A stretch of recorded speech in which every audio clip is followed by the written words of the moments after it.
سنو، فرماتے ہیں من نسبہ واحدا من الصحابہ، واحدا من الصحابہ الی الکذب، جس آدمی نے کسی ایک صحابی عام واحدن، کوئی صحابی ہے، اس کی طرف جھوٹ کی نسبت کی، کذب کی نسبت کی، اور اس پر الزام لگایا، فرماتے ہیں فَهُوَ خَارِجٌ عَنِ الشَّرِيعَةِ، فَهُوَ خَارِجٌ عَنِ الشَّرِيعَةِ۔ یہ امام قرطبی ہے، بڑا مفتی ہے۔ خارج عن الشریعہ، وہ شریعت سے خارج ہو گیا۔ شریعت سے خارج مسلمان ہوتا ہے کافر؟ خارج عن الشریعہ، شریعت سے نکل گیا۔ مبتل للقرآن، وہ قرآن کو باطل سمجھنے والا ہے، قرآن پر اس کا ایمان نہیں۔ مبتل للقرآن، اس نے قرآن کو باطل قرار دیا۔ طائن علی رسول اللہ، وہ رسول اللہ پر طعن کرنے والا ہے، گستاخی کرنے والا ہے۔ 3 فتوے لگائے امام قرطبی نے کہ کسی ایک صحابی پہ تنقید کرنے والا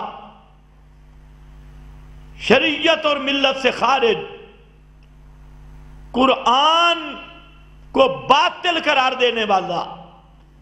اب ذرا سوچو، جو قرآن کو باطل کہے وہ مسلمان ہوگا؟ مبتل للقرآن، قرآن کو باطل قرار دینے والا۔ طائن علی رسول اللہ، رسول اللہ پر بکواس کرنے والا، طعن کرنے والا۔ 3 فتوے آگے۔ وجہ یہی ہے کہ جب صحابہ پہ اعتراض ہے تو پھر قرآن کہاں سے لوگے؟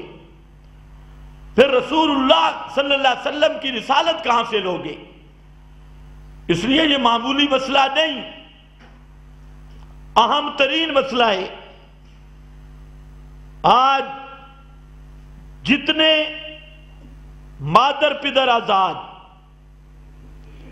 جن کے ابھی تک نہ باپ کا پتہ نہ ماں کا، وہ انٹرنیٹ پہ بیٹھ کے صحابہ پہ اعتراض کرتی ہے اپنی شہرت کے لیے۔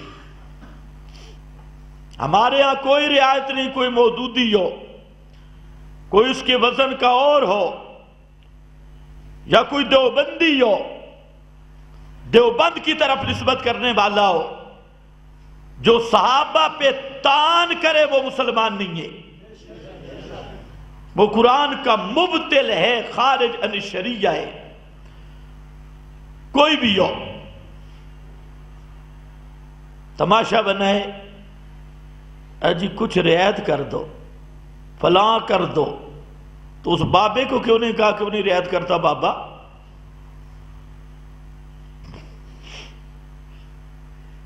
قاضی مظہر یہ اپنے آپ کو دیوبندی کہتا ہے، میں دیوبندی پیر ہوں۔ اس نے لکھا کہ حضرت معاویہ رضی اللہ کے اعزاز سے خارج ہے۔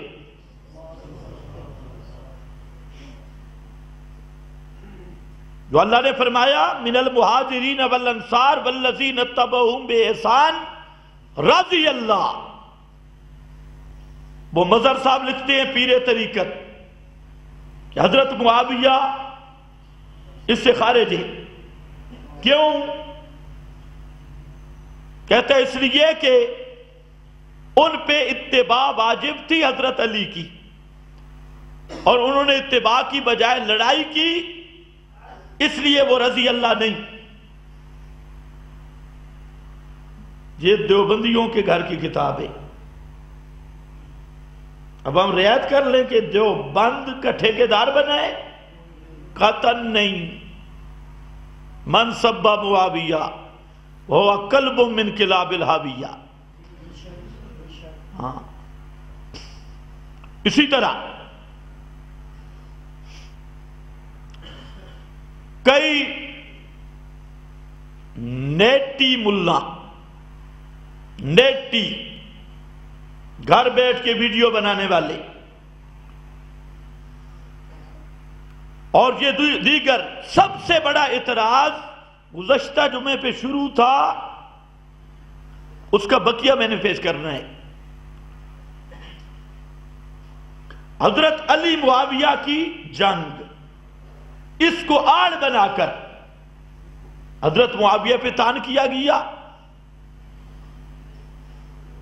لیکن کوئی بہانہ یا کوئی آڑو صحابہ پر تان کفر ہے.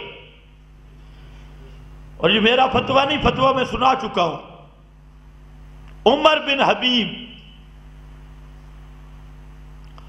ہارون الرشید کی مجلس میں تھے، جہاں پر امام قرطبی نے یہ واقعہ لکھا.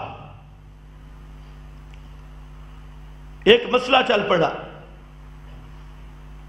دو فریق ہو گئے. مسئلے پہ جب گفتگو زور پکڑا تو ایک فریق کے مولوی نے حدیث پڑھی استدلال کے لیے، دوسرا کھڑا ہوا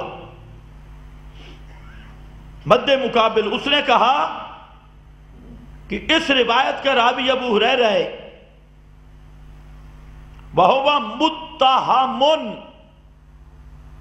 اور حضرت ابو ہریرہ قابل اعتبار آدمی نہیں ہے. یہ بات اس نے کر دی.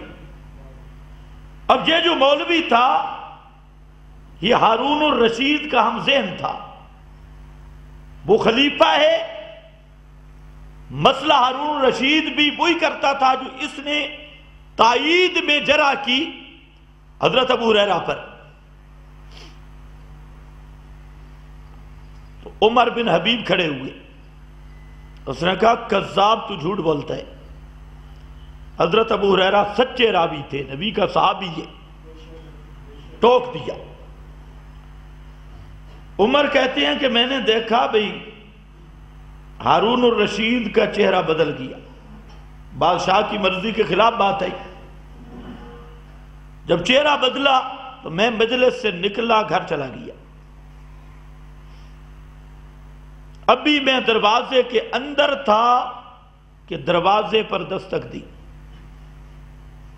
اس کا بلانے والا آ گیا اور مجھے کہتے ہیں عجب امیر المومنین دعوت مقتول،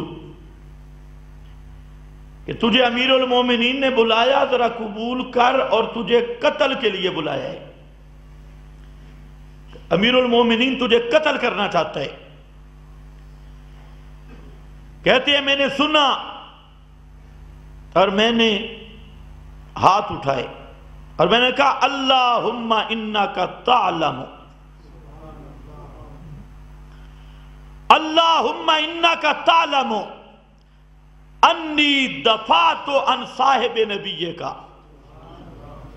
یا اللہ تو جانتا ہے میں نے تیرے نبی کے صحابی کا دفاع کیا ہے.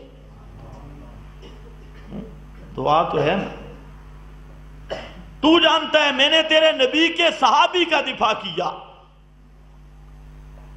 وَأَجْلَلْتُ نَبِيَّكَ، اور تیرے نبی کے صحابی کا دفاع، یہ تیرے نبی کی عزت ہے، تیرے نبی کا مقام ہے، تو میں نے تو دفاع کیا ہے. خیر، تو فرمایا میرے اللہ اگر یہ کام میں نے تیری رضا کے لیے کیا ہے، حق کام کیا ہے، تو اس ظالم سے بچا مجھے. کہتے ہیں میں آیا اور جب دیکھا تو ہارون الرشید نے اپنی قمیض اوپر کی ہوئی تھی، ہاتھ میں تلوار تھی، اور غصے کی وجہ سے چہرہ سرخ ہو چکا تھا، نیچے وہ چمڑا اس نے بچھایا تھا جہاں مجھے قتل کرنا تھا، اور تلوار اٹھا کے بیٹھا۔ جب میں سامنے گیا تو اس نے کہا کہ آج تک مجھے کسی نے سامنے جواب نہیں دیا، تجھے کیسے جرأت ہوئی کہ تو نے سامنے جواب دے دیا؟ میری رعایت بھی نہیں کی۔ لیکن یہ بھی کوئی ولی اللہ شخص تھا، 14ویں صدی کا مولوی ہوتا، کہتا ہے جی غلطی ہو گئی ہے، آئندہ نہ کروں گا، ایک دفعہ معاف کر دو۔ نہیں، سچے اولیاء میں تقیہ نہیں ہوتا، تقیہ کرتا ہے بزدل، ڈرپوک، اور جس کے دل میں محمد مصطفیٰ کی شریعت ہے اس کے دل میں تقیہ آ نہیں سکتا، اس کے دل میں تقویٰ ہوتا ہے، تقیہ نہیں ہوتا۔ اس نے کہا کہ امیر المومنین، میں نے جو صحابی کا دفاع کیا، سن میری بات، اذا کان اصحابہ کذابین فالشریعۃ باطلۃ۔ ایک صحابی کی بات تھی، اگر پیغمبر کے صحابہ جھوٹے ہیں تو پھر شریعت باطل ہے، شریعت کہاں سے لوگے؟ فالشریعۃ باطلۃ والفرائض والاحکام فی الصیام والصلاۃ والطلاق والنکاح والحدود کلھا مردود۔ پھر نماز، روزہ، حج، زکوٰۃ، نکاح، طلاق، سب کے سب احکام مردود ہیں، کوئی حکم نہیں ثابت ہوگا۔ جب پیغمبر کے صحابہ پہ تنقید ہو، ان کو جھوٹا کہا جائے، متہم کہا جائے، جرح کی جائے، تو سب کی سب شریعت باطل، کوئی چیز نہیں رہے گی۔ کہتے ہیں جب میں نے بات کی فرجع الی نفسہ، تو ایک دفعہ ہارون بھی ہل گیا، تھا تو مسلمان، حکمران تھا، ہلا، سمجھ گیا یار بات تو اس نے ٹھیک کی، اگر نبی پاک کے صحابہ پہ تنقید ہو تو پھر شریعت رہے گی کا۔ رجع الی نفسہ، سوچا اور سوچ کر کہا احییتنی یا عمر، اللہ کی تجھ پہ رحمت ہو، تو نے مجھے زندہ کر دیا ہے، میں مردہ ہو چکا تھا، پٹڑی سے اتر گیا تھا، تو نے مجھے زندہ کر دیا، رائے حق بتا دیا، انعام و اکرام کے ساتھ اس کو واپس کیا۔ آؤ اپنے موضوع پر